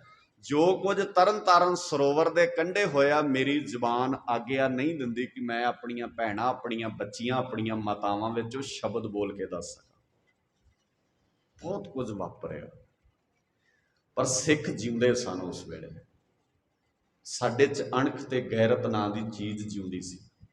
ਅਸੀਂ ਨਨਕਾਣਾ ਵਾਪਰਿਆ, ਅਸੀਂ 7 ਸਾਲ ਦਾ ਦਰਬਾਰਾ ਸਿੰਘ ਸ਼ਹੀਦ ਤੇ ਕਰਾ ਲਿਆ, ਪਰ ਆਪਣਾ ਗੁਰਦੁਆਰਾ ਆਜ਼ਾਦ ਕਰਾ ਲਿਆ। ਗੁਰਦੁਆਰਾ ਗੁਲਾਮ ਨਹੀਂ ਰਹਿਣ ਤਾਂ। ਭਾਵੇਂ ਦਰਬਾਰਾ ਸਿੰਘ ਸ਼ਹੀਦ ਅਸੀਂ ਕਰਾਇਆ, ਪਰ ਅਸੀਂ ਗੁਰਦੁਆਰਾ ਆਜ਼ਾਦ ਕਰਾ ਲਿਆ। ਅਸੀਂ ਗੁਰਦੁਆਰਾ ਆਜ਼ਾਦ ਕਰਾ ਲਿਆ ਔਰ ਪੰਜਾਬ ਦੇ ਗੁਰਦੁਆਰੇ ਆਜ਼ਾਦ ਵੀ ਕਰਾ ਲਏ। ਅਸੀਂ ਦਰਬਾਰ ਸਾਹਿਬ ਆਜ਼ਾਦ ਵੀ ਕਰਾ ਲਿਆ, ਪਰ ਜਦੋਂ ਦਰਬਾਰ ਸਾਹਿਬ ਆਜ਼ਾਦ ਵਿੱਚ ਅੰਗਰੇਜ਼ਾਂ ਦੇ ਕੁਝ ਖਾਸ ਬੰਦਿਆਂ ਨੇ ਸਾਡੇ ਨਾਲ ਸੰਧੀਆਂ ਕਰ ਲਈਆਂ, ਕਿਉਂਕਿ ਜਦੋਂ ਅਸੀਂ ਸਮਝੌਤਾਵਾਦੀ ਹੋ ਜਾਂਦੇ ਹਾਂ, ਉਹਨਾਂ ਨੇ ਇਹ ਕਿਹਾ ਬਾਕੀ ਗੱਲਾਂ ਸਾਡੀਆਂ ਸਾਰੀਆਂ ਤੁਹਾਡੀਆਂ ਮੰਨ ਲੈਨੇ ਆ, ਤੁਸੀਂ ਦਰਬਾਰ ਸਾਹਿਬ ਦੇ ਵਿੱਚੋਂ ਰਾਜ ਕਰੇਗਾ ਖਾਲਸਾ ਆਕੀ ਰਹੇ ਨਾ ਕੋਏ ਪੜ੍ਹਨਾ ਬੰਦ ਕਰ ਦਿਓ।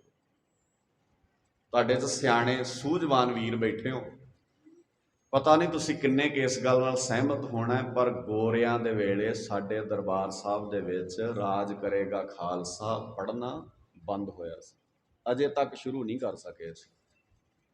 ਇਹ ਗੁਲਾਮੀ ਨਹੀਂ ਤੇ ਕੀ ਹੈ?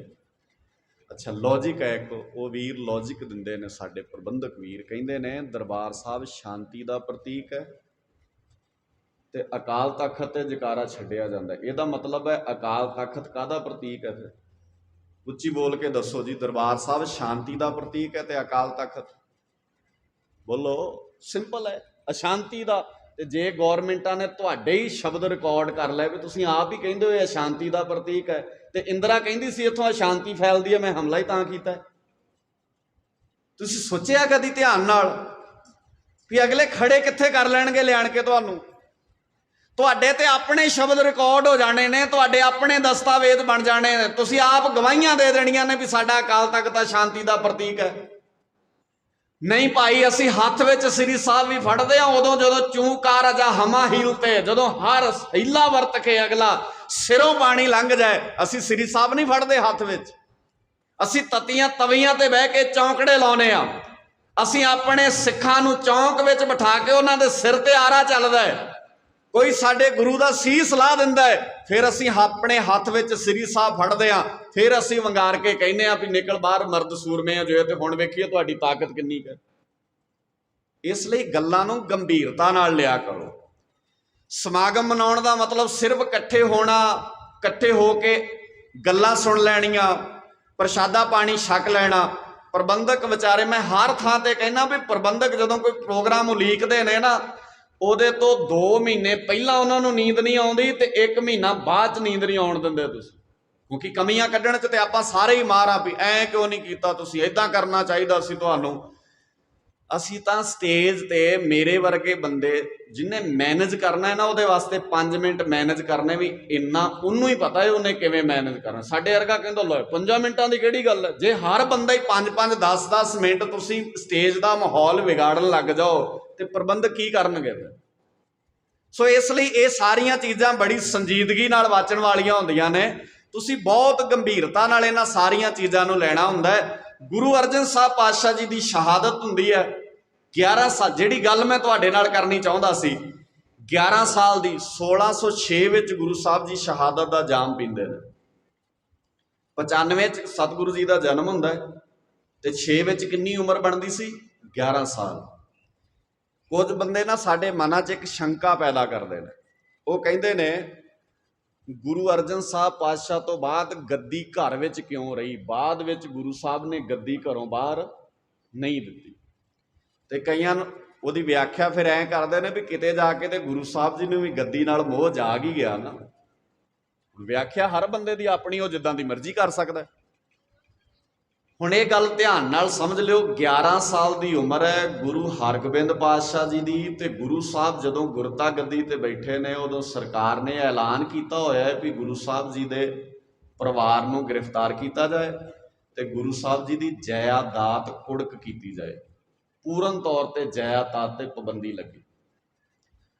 ਹੁਣ ਥੋੜਾ ਜਿਹਾ ਮੈਨੂੰ ਉੱਚੀ ਬੋਲ ਕੇ ਦੱਸਿਓ ਭਲਾ, ਸਾਡੇ ਗੁਰੂ ਸਾਹਿਬ ਦੀ ਜਾਇਦਾਦ ਕਿਹੜੀ ਹੈ? ਭਲਾ ਕਿਹੜੀ ਪ੍ਰਾਪਰਟੀ ਸੀ ਜਿੱਤੇ ਪਾਬੰਦੀ ਲੱਗਣੀ ਸੀ? ਗੁਰੂ ਗ੍ਰੰਥ ਸਾਹਿਬ।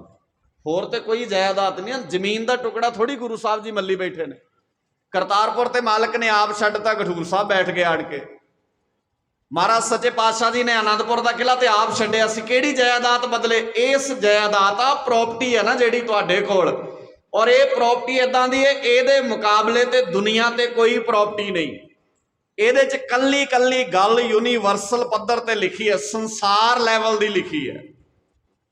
ਇਹਨੂੰ ਨਾ ਕੋਈ ਅੱਜ ਤੋਂ ਸੈਂਕੜੇ ਸਾਲ ਪਹਿਲਾਂ ਚੈਲੰਜ ਕਰ ਸਕਿਆ ਤੇ ਨਾ ਕੋਈ ਹਜ਼ਾਰਾਂ ਸਾਲ ਬਾਅਦ ਚੈਲੰਜ ਕਰ ਸਕੇ। ਜਦੋਂ ਮਰਜ਼ੀ ਜਿਹੜੇ ਮਰਜ਼ੀ ਵਿਦਵਾਨ ਇਹਦੇ ਤੇ ਚਰਚਾ ਕਰ ਲੈਣ, ਜਦੋਂ ਗੁਰੂ ਗ੍ਰੰਥ ਸਾਹਿਬ ਦੇ ਸਿਧਾਂਤ ਦੀ ਗੱਲ ਹੋਏਗੀ ਤੇ ਹਰ ਸਿਧਾਂਤ ਦੀ ਗੱਲ ਕਰਦੇ ਆ ਵਿਚਾਰਵਾਨ ਨੂੰ ਅਖੀਰ ਹੱਥ ਜੋੜ ਕੇ ਇਹੋ ਹੀ ਕਹਿਣਾ ਪਏਗਾ, ਵਾਹ ਵਾਹ ਬਾਣੀ, ਬੋਲੋ ਗੱਜ ਕੇ, ਵਾਹ ਵਾਹ ਬਾਣੀ ਤਿਸ ਜੇਵੜ ਅਵਰ ਨਾ ਕੋਈ। ਇਹਦਾ ਨਹੀਂ ਮੁਕਾਬਲਾ ਕੋਈ।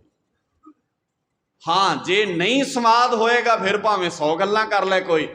क्यों? क्योंकि ये बहुत कुछ ऐसा आ ਜਿਹੜਾ यूनीवर्सल पद्धर ते विचारन की लोड़ है, ਜਿਹੜਾ संसार पद्धर ते विचारन की लोड़ है, ਜਿਹੜੀਆਂ ਸਮੱਸਿਆਵਾਂ ਨਾਲ ਤੁਸੀਂ ਅੱਜ ਲੜ ਰਹੇ ਹੋ, ਜਿਹੜੀਆਂ ਸਮੱਸਿਆ ਨਾਲ ਅੱਜ ਅਮਰੀਕਾ ਜੂਝ ਰਿਹਾ ਹੈ, ਜਿਹੜੀਆਂ ਸਮੱਸਿਆ ਨਾਲ ਅੱਜ ਵੱਡੇ ਵੱਡੇ ਮੁਲਕ ਜੂਝ ਰਹੇ ਨੇ, ਉਸ ਸਮੱਸਿਆ ਦਾ ਹੱਲ ਬਾਬੇ ਨੇ ਲਿਖਿਆ ਤੇ ਹੈ। ਪਾਪਾਂ ਬਾਝੋ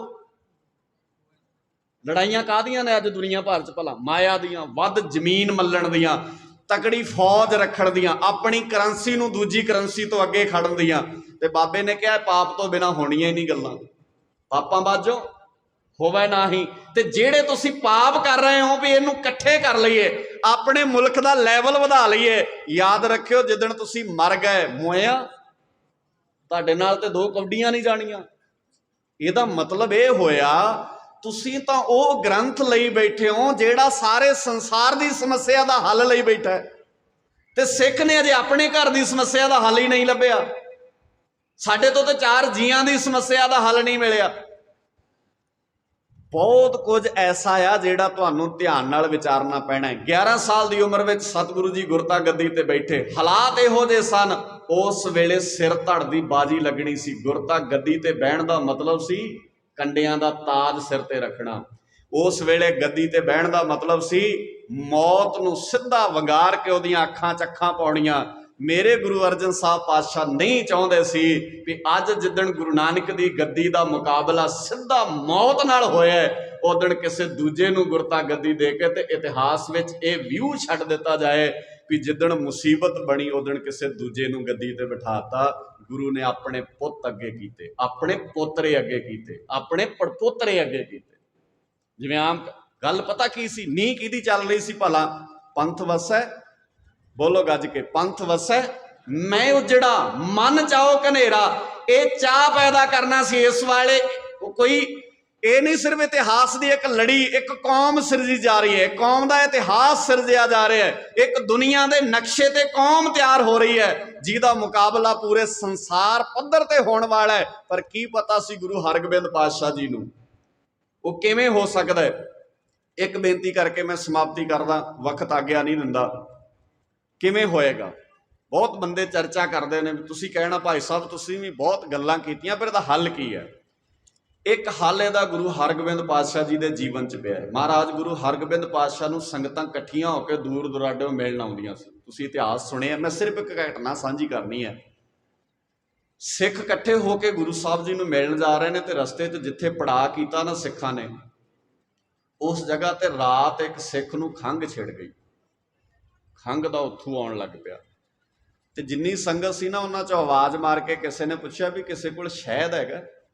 ਕਿਉਂਕਿ ਜਦੋਂ ਖੰਘ ਆਉਂਦੀ ਹੈ ਉੱਥੋਂ ਛਿੜਦਾ, ਤੇ ਉਸ ਵੇਲੇ ਜੇ ਸ਼ਹਿਦ ਦਾ ਚਮਚ ਇੱਕ ਤੁਸੀਂ ਖਾ ਲਓ ਤੇ ਤੁਹਾਡੀ ਖੰਘ ਹਟ ਜਾਂਦੀ ਹੈ। ਤੇ ਸਾਰੀ ਸੰਗਤ ਵਿੱਚੋਂ ਸਾਰੇ ਕਹਿਣ ਲੱਗੇ ਵੀ ਸ਼ਾਇਦ ਸਾਡੇ ਕੋਲ, ਪਰ ਸ਼ਾਇਦ ਹੈਗਾ ਸੀ। ਸੁਣੀ ਹੈ ਨਾ ਘਟਨਾ, ਤੁਸੀਂ ਪਹਿਲਾਂ ਵੀ ਸੁਣੀ, ਸ਼ਾਇਦ ਹੈਗਾ ਸੀ ਪਰ ਕਿਹਾ ਕੀ ਸ਼ਾਇਦ ਨਹੀਂ ਹੈ। ਕਿਉਂ ਕਿਹਾ ਨਹੀਂ ਹੈ? ਕਿਉਂਕਿ ਸਿੱਖ ਦੀ ਸ਼ਰਧਾ ਬੜੀ ਮਹਾਨ ਸੀ। ਉਹ ਕਹਿੰਦਾ ਮੈਂ ਸ਼ਾਇਦ ਆਪਣੇ ਗੁਰੂ ਨੂੰ ਦੇਣਾ ਜਾ ਕੇ। ਜਦੋਂ ਸ਼ਾਇਦ ਦੀ ਭੇਟਾ ਗੁਰੂ ਸਾਹਿਬ ਜੀ ਦੇ ਕੋਲ ਰੱਖੀ ਤੇ ਗੁਰੂ ਸਾਹਿਬ ਜੀ ਕਹਿੰਦੇ ਪਿਆਰਿਆ ਤੇਰਾ ਸ਼ਾਇਦ ਲੈਣ ਦੇ ਕਾਬਲ ਨਹੀਂ ਹੈ। ਸਿੱਖ ਬੜਾ ਉਦਾਸ ਹੋਇਆ, ਮਹਾਰਾਜ ਮੈਂ ਤੇ ਬੜੇ ਚਾਅ ਨਾਲ ਲਿਆਇਆ, ਮੈਂ ਤਾਂ ਹੱਥ ਨਹੀਂ ਲਾਉਣ ਦਿੱਤਾ ਕਿਸੇ ਨੂੰ, ਮੈਂ ਤਾਂ ਪਵਿੱਤਰਤਾ ਦਾ ਬੜਾ ਧਿਆਨ ਰੱਖਿਆ ਇਹਦਾ, ਤੇ ਤੁਸੀਂ ਕਹਿੰਦੇ ਹੋ ਸ਼ਾਇਦ ਲੈਣ ਦੇ ਕਾਬਲ ਹੀ ਨਹੀਂ ਹੈ। ਤੇ ਗੁਰੂ ਹਰਗੋਬਿੰਦ ਪਾਤਸ਼ਾਹ ਜੀ ਮੁਸਕਰਾਏ, ਕਹਿੰਦੇ ਜਿੱਦਣ ਭਾਈ ਕੱਟੂ ਦੇ ਰੂਪ ਵਿੱਚ ਮੈਂ ਤੇਰੇ ਤੋਂ ਰਾਤੀ ਸ਼ਾਇਦ ਮੰਗ ਰਿਹਾ ਸੀ, ਉਸ ਵੇਲੇ ਸ਼ਾਇਦ ਤੂੰ ਨਹੀਂ ਦਿੱਤਾ। ਹੁਣ ਇਹਦੇ ਅੰਦਰ ਤੇਰੇ ਹੰਕਾਰ ਦਾ ਜ਼ਹਿਰ ਰਲ ਗਿਆ, ਇਹ ਮੈਨੂੰ ਨਹੀਂ ਚਾਹੀਦਾ। ਆ ਜਾਓ ਸਿੱਖੋ, ਸਿੱਖ ਦੀ ਪਿੱਠ ਤੇ ਖਲੋਣਾ ਸਿੱਖ ਲਓ। ਗੁਰੂ ਸਿੱਖ ਵਿੱਚ ਵਰਤਦਾ। ਮੇਰੇ ਤੋਂ ਪਹਿਲਾਂ ਢਾਡੀ ਵੀਰਾਂ ਨੇ ਕਿਹਾ ਸੀ ਭਿੰਡਰਾਂ ਵਾਲੇ ਦੀ ਲੋੜ ਹੈ, ਅੱਜ ਸਦਾ ਹੀ ਰਹਿੰਦੀਆਂ ਨੇ ਕੌਮੀ ਜਰਨੈਲਾਂ ਦੀਆਂ ਲੋੜਾਂ, ਪਰ ਭਿੰਡਰਾਂ ਵਾਲੇ ਦੀ ਲੋੜ ਕਿਉਂ ਹੈ? ਤੁਹਾਡੇ 'ਚ ਕੀ ਘਾਟ ਹੈ ਭਿੰਡਰਾਂ ਵਾਲੇ ਨਾਲੋਂ ਵੀ? ਹਰ ਵਾਰ ਕੁਰਬਾਨੀਆਂ ਭਿੰਡਰਾਂ ਵਾਲਾ ਹੀ ਕਿਉਂ ਦੇਵੇ? ਆ ਆਪਾਂ ਕੜਾਹ ਪ੍ਰਸ਼ਾਦ ਖਾਣ ਵਾਲੇ ਹੀ ਆ, ਆਪਾਂ ਇਸੇ ਕੰਮ ਲਈ ਆ ਸਾਰੇ। ਤੇ ਭਿੰਡਰਾਂ ਵਾਲਾ ਵੀ ਸੋਚਦਾ ਹੋਣਾ ਵੀ ਜਗਾਉਂਦਾ ਤੇ ਤੁਹਾਨੂੰ ਰਿਹਾ ਮੈਂ, ਵੀ ਤੁਸੀਂ ਜਾਗ ਜਾਓ, ਕਿਤੇ ਤੁਹਾਡੀ ਅਣਖ ਟੰਬੀ ਜਾਏ ਮਾੜੀ ਮੋਟੀ। ਤੇ ਉਹ ਅਕਸਰ ਇੱਕ ਸ਼ਬਦ ਵਰਤਿਆ ਕਰਦੇ ਹੁੰਦੇ ਸੀ ਵੀ ਅਸੀਂ ਟੋਪੀ ਆਜ਼ਾਦ ਕਰਾ ਲਈ, ਸਾਡੀ ਪੱਗ ਗੁਲਾਮ ਬਣਾ ਲਈ, ਟੋਪੀ ਤੇ ਆਜ਼ਾਦ ਕਰਾ ਲਈ, ਪਰ ਹੁਣ ਅਸੀਂ ਆਪਣੀ ਪੱਗ ਆਜ਼ਾਦ ਕਰਾਉਣੀ ਹੈ। ਤੇ ਉਹ ਸਾਰਿਆਂ ਦੇ ਸਿਰ ਤੇ ਵੱਜੀ ਪੱਗ ਗੁਲਾਮ ਹੈ ਨਾ। ਤੇ ਨਾਲੇ 10ਵੇਂ ਪਾਤਸ਼ਾਹ ਜੀ ਦੇ ਇਤਿਹਾਸ ਵਿੱਚ ਪਹੁੰਚਿਓ। ਅਖੀਰਲੇ ਵਕਤ ਮੇਰੇ ਗੁਰਦੇਵ ਪਾਤਸ਼ਾਹ ਜੀ ਨੂੰ ਜਦੋਂ ਸਿੱਖਾਂ ਨੇ ਪੁੱਛਿਆ, ਮਹਾਰਾਜ ਜੇ ਤੁਹਾਡੇ ਦੀਦਾਰ ਕਰਨੇ ਹੋਣ ਤਾਂ ਕਿੱਥੋਂ ਕਰਾਂਗੇ? ਮਹਾਰਾਜ ਸੱਚੇ ਪਾਤਸ਼ਾਹ ਜੀ ਨੇ ਕਿਹਾ, ਜੇ ਤੇ ਕਰਨੇ ਹੋਏ ਸੁਰਤ ਦੇ ਦੀਦਾਰ ਫਿਰ ਕਰਿਓ, ਗੱਜ ਕੇ ਬੋਲੋ ਗੁਰੂ ਗ੍ਰੰਥ ਸਾਹਿਬ ਵਿੱਚ। ਜੇ ਆਤਮਾ ਵੇਖਣੀ ਹੋਈ ਤੇ ਵੇਖਿਓ ਗ੍ਰੰਥ ਵਿੱਚੋਂ, ਤੇ ਜੇ ਸਰੀਰ ਵੇਖਣਾ ਹੋਇਆ ਫਿਰ ਕਿੱਥੋਂ ਵੇਖਿਓ? ਪੰਥ ਕਿਹੜਾ ਹੁਣ? ਪਿੰਡਰਾਂ ਵਾਲਾ ਹੀ ਸਿਰਫ ਪੰਥ ਬਾਬਾ ਜਰਨੈਲ ਸਿੰਘ ਹੀ ਇਕੱਲੇ? ਆਪਾਂ ਕੀ ਆ ਫਿਰ? ਆਪਾਂ ਖਾਣ ਪੀਣ ਵਾਲੇ? ਇਹੀ ਹੋਇਆ ਨਾ ਫਿਰ। ਸਾਹਿਬਜ਼ਾਦਿਆਂ ਵਰਗੇ ਪੈਦਾ ਹੋਣ, ਸਾਹਿਬਜ਼ਾਦੇ ਪੈਦਾ ਹੋਣ। ਅਸੀਂ ਸਾਹਿਬਜ਼ਾਦੇ ਹੀ ਆ। ਸਾਡੇ ਵੱਲ ਹੀ ਤੇ ਕਿਹਾ ਸੀ ਮਹਾਰਾਜ ਨੇ, ਇਨ ਪੁੱਤਰਨ ਕੇ ਹੱਥ ਤੇ ਤੁਹਾਡੇ ਵੱਲ ਕੀਤਾ ਸੀ ਮਹਾਰਾਜ, ਮੇਰੇ ਵੱਲ ਵੀ ਕੀਤਾ। ਇਹ ਨਾ ਹੋਵੇ ਮੇਰਾ ਹੱਥ ਤੁਹਾਡੇ ਵੱਲ ਹੋ ਜਾਏ ਤੇ ਤੁਸੀਂ ਇਹ ਸੋਚੋ ਵੀ ਭਾਈ ਮੇਰੇ ਵੱਲ ਵੀ। ਮਹਾਰਾਜ ਮੈਨੂੰ ਵੀ ਪੁੱਛਦੇ ਨੇ ਵੀ ਗੁਰੂ ਦੀਆਂ ਗੱਲਾਂ ਕਰਨ ਵਾਲਿਆ, ਤੇਰੇ ਵਿੱਚ ਜੇ ਕਿਸੇ ਨੇ ਗੁਰੂ ਵੇਖਣਾ ਹੋਇਆ ਤੇ ਵਿਖਾ ਸਕੇਗਾ? ਤੇ ਸੱਚੀ ਮਾਫ ਕਰਿਓ, ਅੱਜ ਸਾਡੇ ਵਿੱਚੋਂ, ਸਾਡੇ ਸਰੀਰ ਵਿੱਚੋਂ ਗੁਰੂ ਨਹੀਂ ਦਿਸਦਾ। ਬਸ ਇੱਥੇ ਹੀ ਘਾਟ ਹੈ। ਆਓ ਗੁਰਾਂ ਦੇ ਦਿਹਾੜੇ ਮਨਾਉਂਦੇ ਮਨਾਉਂਦੇ ਗੁਰੂ ਸਾਹਿਬ ਜੀ ਨੂੰ ਚੇਤੇ ਕਰੀਏ, ਉਹਨਾਂ ਦੇ ਸਰੀਰ ਆਪਣੀ ਸੁਰਤ ਵਿੱਚ ਪੈਦਾ ਕਰੀਏ, ਤਾਂ ਜੋ ਸਾਡਾ ਜੀਵਨ ਉੱਚਾ ਤੇ ਸੁੱਚਾ ਬਣ ਸਕੇ। ਅਸੀਂ ਸਾਹਿਬ ਸੱਚੇ ਪਾਤਸ਼ਾਹ ਜੀ ਦੀ ਵਿਚਾਰਧਾਰਾ ਨਾਲ ਜੁੜ ਸਕੀਏ। ਆਪ ਸੰਗਤਾਂ ਦਾ ਤਹਿ ਦਿਲੋਂ ਧੰਨਵਾਦ। ਗੁਰੂ ਗ੍ਰੰਥ ਸਾਹਿਬ ਜੀ ਦਾ ਸ਼ੁਕਰਾਨਾ, ਪ੍ਰਬੰਧਕ ਵੀਰਾਂ ਦਾ ਧੰਨਵਾਦ। ਇੱਕ ਵਾਰ ਸਾਰਿਆਂ ਨੂੰ ਫਿਰ ਸਤਿਗੁਰਾਂ ਦੇ ਪ੍ਰਕਾਸ਼ ਪੁਰਬ ਦੀਆਂ ਵਧਾਈਆਂ। ਕਾਇਮ ਰਿਹਾ ਕਰੋ, ਸਟੈਂਡ ਤੇ ਡਟ ਕੇ ਪਹਿਰਾ ਦਿਆ ਕਰੋ, ਗੁਰੂ ਦੀ ਸਿੱਖਿਆਵਾਂ ਨੂੰ ਸਮਝਿਆ ਕਰੋ। ਭੁੱਲਾਂ ਮੇਰੀਆਂ ਸਮਝ ਕੇ ਮਾਫ ਕਰ ਦੇਣੀਆਂ, ਸ਼ਬਦ ਗੁਰਦੇਵ ਪਿਤਾ ਜੀ ਦੇ ਸਮਝ ਕੇ ਹਿਰਦੇ 'ਚ ਵਸਾ ਲੈਣੇ, ਤਾਂ ਜੋ ਅਸੀਂ ਆਉਣ ਵਾਲੀ ਪੀੜ੍ਹੀ ਦੀ ਅਗਵਾਈ ਸਾਰੇ ਰਲ ਮਿਲ ਕੇ ਕਰ ਸਕੀਏ। ਆਪਣੇ ਸਰੀਰ ਵਿੱਚੋਂ ਸਤਿਗੁਰਾਂ ਦੇ ਦੀਦਾਰ ਅਸੀਂ ਦੁਨੀਆ ਨੂੰ ਕਰਾ ਸਕੀਏ। ਸਾਹਿਬਾਂ ਦੇ ਦੀਦਾਰ ਸਾਡੇ ਵਿੱਚੋਂ ਹੀ ਹੋਣੇ ਨੇ। ਉਹਦੇ ਵਾਸਤੇ ਸਹਿਜ ਪਾਠ ਕਰਨਾ, ਬਾਣੀ ਪੜ੍ਹਨੀ, ਬਾਣੀ ਨਾਲ ਆਪ ਜੁੜਨਾ ਸਿੱਖੋ। ਤੁਹਾਡੇ ਇੱਥੇ ਵੀਰ ਪ੍ਰਬੰਧ ਕਰਦੇ ਨੇ, ਡਿਸਟ੍ਰਿਕਟ ਕਮੇਟੀ ਹੈ, ਬਹੁਤ ਸਾਰੇ ਇੱਥੇ ਹੋਰ ਵੀਰ ਵੀ ਨੇ ਜਿਹੜੇ ਸਹਿਜ ਪਾਠ ਦੀਆਂ ਪੋਥੀਆਂ ਫ੍ਰੀ ਦਿੰਦੇ ਨੇ। ਕੋਸ਼ਿਸ਼ ਕਰੋ ਆਪਣੇ ਘਰਾਂ 'ਚ ਪੋਥੀਆਂ ਰੱਖੋ। ਮੈਂ ਰਾਤ ਵੀ ਕਿਹਾ ਸੀ, ਤੁਹਾਡੇ ਘਰਾਂ 'ਚ ਪੋਥੀਆਂ ਹੋਈਆਂ ਤੁਸੀਂ ਹਰ ਜੰਗ ਲੜ ਲਓਗੇ। ਤੁਹਾਡੇ ਘਰ ਪੋਥੀ ਨਾ ਹੋਈ, ਤੁਹਾਡੇ ਤੋਂ ਤੇ 9 ਸੱਸ ਵਾਲੀ ਜੰਗ ਤੀ ਲੜੀ ਜਾਣੀ, ਤੁਸੀਂ ਉਹਦੇ 'ਚ ਵੀ ਉਲਝ ਜਾਣਾ। ਵੱਡੀਆਂ ਜੰਗਾਂ ਤੇ ਅਸੀਂ ਕੀ ਲੜ ਲੈਣੀਆਂ। ਸੋ ਆਓ ਗੁਰੂ ਬਾਬਾ ਮਿਹਰ ਕਰ ਅਸੀਂ ਇਸ ਰਾਹ ਤੇ ਚੱਲ ਸਕੀਏ। ਸਭਨਾਂ ਦਾ ਧੰਨਵਾਦ। ਭੁੱਲਾਂ ਚੁੱਕਾਂ ਲਈ ਖਿਮਾ। ਗੱਜ ਕੇ ਮਾਲਕ ਦਾ ਸ਼ੁਕਰ ਕਰਦੇ ਹਾਂ। ਆਖੋ ਜੀ ਵਾਹਿਗੁਰੂ ਜੀ ਕਾ ਖਾਲਸਾ, ਵਾਹਿਗੁਰੂ ਜੀ ਕੀ ਫਤਿਹ।